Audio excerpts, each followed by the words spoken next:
Alright traders, our focus this week stays on the Aussie Kiwi after a very decent rejection to the downside last week from those key levels of prior resistance around the 111.50. Now, why did we see that rejection to the downside? Well, initially we first saw upside in the pair on the back of the RBA decision, where the bank cut rates as expected, but they also delivered a much more positive or hawkish message compared to expectations and basically pushing back against the idea of additional rate cuts for the rest of this year. Now, the reason why we didn't like chasing the Aussie Kiwi higher on the back of that was because the decision didn't really change interest rate markets' opinion for rate cuts. Before the cut, interest rate markets were pricing in about 3 cuts for the year for the RBA, and even after that very positive message, the market still saw 2 more cuts priced for the remainder of this year.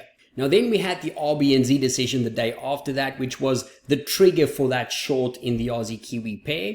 Even though the AUDNZD delivered a 50 basis point cut in line with expectations, that cut was already priced in months ago by the markets. And furthermore, the bank's view of rates for the rest of this year wasn't as dovish or as negative as what the markets had already priced in, with less need for aggressive 50 basis point cuts going forward. Now, as markets had already priced in so much bad news for the Kiwi on the positioning side going into the decision, there was really just no reason for the pair to be trading higher and provided a great fading opportunity to the downside. Now, coming into the new week, we've got a couple of focus points for the Aussie Kiwi. The first one will be the upcoming CPI data that's released on Wednesday, where a downside surprise would offer the path of least resistance for more downside in the pair. Even though an upside surprise can obviously see some short-term upside, it won't be upside that we would be willing to chase going into the new week. The reason for that is if we take a look at some market internals like inflation expectations differentials or even just normal yield differentials,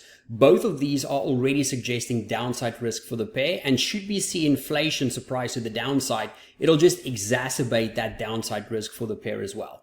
Now, the other driver we need to watch for the pair this week would be overall market sentiment. On Friday, sentiment got a bit of a hit when US growth data came in much lower than what the markets had anticipated. And we have been seeing some inflation data surprise to the upside recently as well. Now, this created some stagflation fears for the US economy on Friday, which put risk assets like the S&P dropping close to 2% on Friday, as well as the likes of high beta currencies like the Aussie under additional pressure.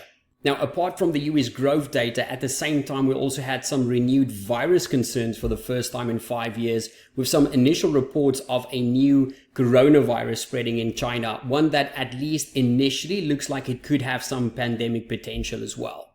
Now, the news dragged things like the S&P 500 lower, it dragged things like the Aussie Kiwi lower and saw big upside in terms of volatility. So coming into the new week, if we were to see obviously inflation surprise to the downside, but furthermore, if we were to see more bad news on the virus side or more bad news for US data, that can just exacerbate that downside pressure we've already seen in the Aussie Kiwi pair. Now, key levels of support to watch would be the 110 psychological level and previous swing support, as well as the weekly implied volatility option support barrier sitting around that 110.20 mark. Now, there's a lot going on for the markets this week, so as always, stay nimble and trade safe.